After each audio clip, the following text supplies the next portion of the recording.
Welcome back, Vancouver, to the Institute of Urban Ecology.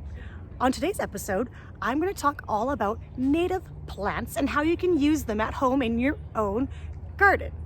Now, as we mentioned before, native plants are plants that have evolved here in British Columbia, and they're perfectly adapted to the climate and weather here. However, as global trade increased and people became more educated gardeners, growing more exotic and ornamental plants became more interesting and eye-catching. We didn't know back then, though, just how those introduced plants might affect our natural urban ecosystems. Humans, our actions, our homes, and our yards are not disconnected from nature just because we put a wall up to divide us. As we mentioned before, our neighborhoods were built right into the coastal temperate rainforest. Now, a lot of that rainforest has been lost to urban development, but your yard can help restore it. You can turn your yard into its own little urban oasis, and planting native plants is a great way to start. So in today's episode, I'm not only going to talk about all the benefits of planting native plants, but of course, I'm going to give you the tools and resources that you need to find the perfect plants for your home garden. So let's get started.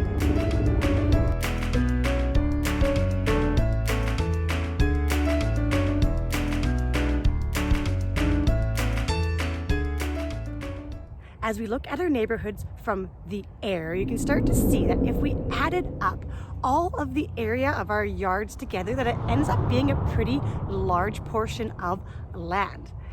Now imagine all those yards were filled with native plant species. That's a lot of habitat restoration. Benefit number one to planting native plants in your yard is that native plants provide a lot of shelter and habitat, natural shelter and habitat for our native wildlife, which is especially important in the face of climate change.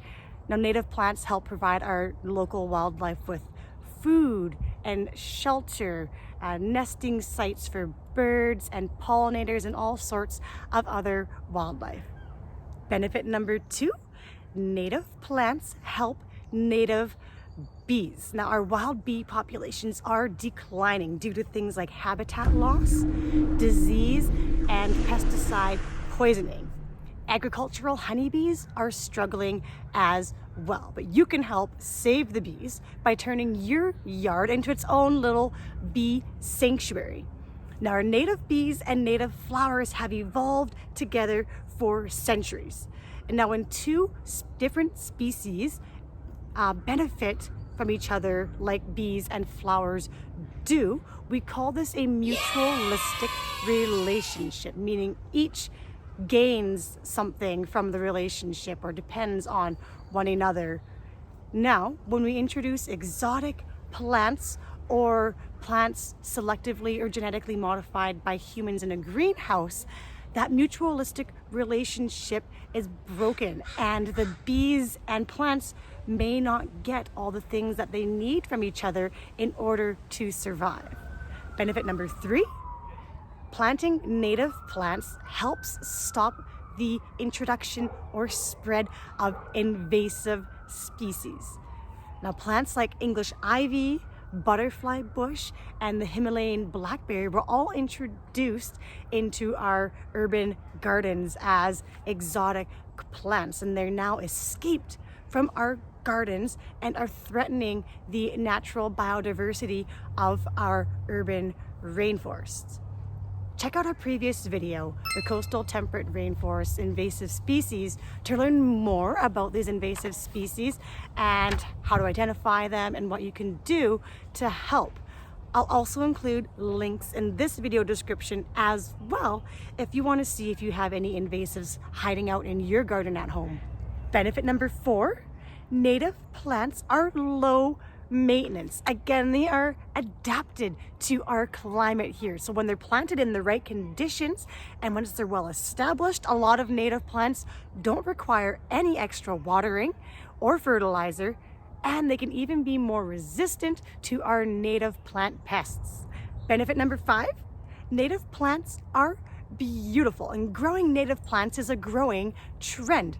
Now, there are plenty of online resources out there to help you, but if you're looking for some native wildflowers to add to your garden, check out Dr. Ellie's Native Wildflower Chart. It not only includes the names of 26 native wildflower species, but it also shows you which plants were most attractive to different types of bees.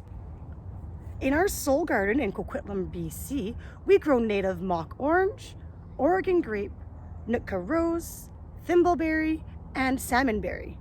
Now, these plants are all early bloomers and are an important food source for early emerging bees like mining bees and mason bees. On top of that, thimbleberries are my favorite. We also have a garden bed full of yarrow, which the pollinators just love. Now, a lot of people treat yarrow like a weed, but it also makes a very beautiful garden bed. To help you find the perfect native plants for your home garden, we've compiled a list of resources. Just scroll down to the video description and click Show More. Canplant.ca has a huge database of native plants and allows you to customize your search to your own unique garden conditions. You can filter your search based on region, sunlight exposure, moisture levels, soil type, and even more. Once you've used canplant.ca to find the perfect native plants for your garden, the Native Plants Society of British Columbia has put together a list of nurseries where you can purchase your native plants. Canplant.ca also has a map of some local nurseries that you can check out as well. The Grow Me Instead handbook, produced by the Invasive Species Council of British Columbia, has a huge list of some of our province's most problematic invasive plant species. Check them out to see if you have any of these invaders hiding in your garden and which plants you can plant instead. What else can you do in your home garden to help protect our urban ecosystems? Well, you can avoid the use of toxic pesticides. Now, our native plants are less susceptible to garden pests. However, if you still have an issue with pests in your garden, check out Dr. McGregor's video, How to Do Biological Control in the Home Garden. Also, although most stores have moved away from selling neonicotinoid treated plants, look for labels like these next time you go shopping. Now, neonicotinoids are still a very common pesticide used in agriculture today. And just like a lot of other pesticides, studies have shown that neonicotinoids are also toxic to other insects like bees and aquatic invertebrates.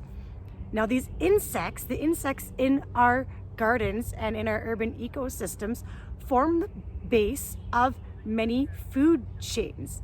Things like young fish and salmon rely on aquatic invertebrates as their main food source, and lots of birds and bats and other mammals are also insectivores and rely on these insects as their main source of food.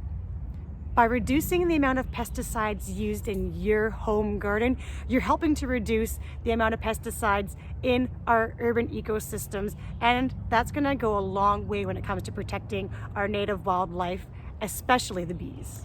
You can go even one step further by converting your lawn into a pollinator-friendly alternative. Check out our video on how to go grass-free to discover some pollinator-friendly lawn alternatives near you. Until next time, Vancouver, thanks for doing your part to help protect our urban ecosystems. We'll see you next time. Bye for now.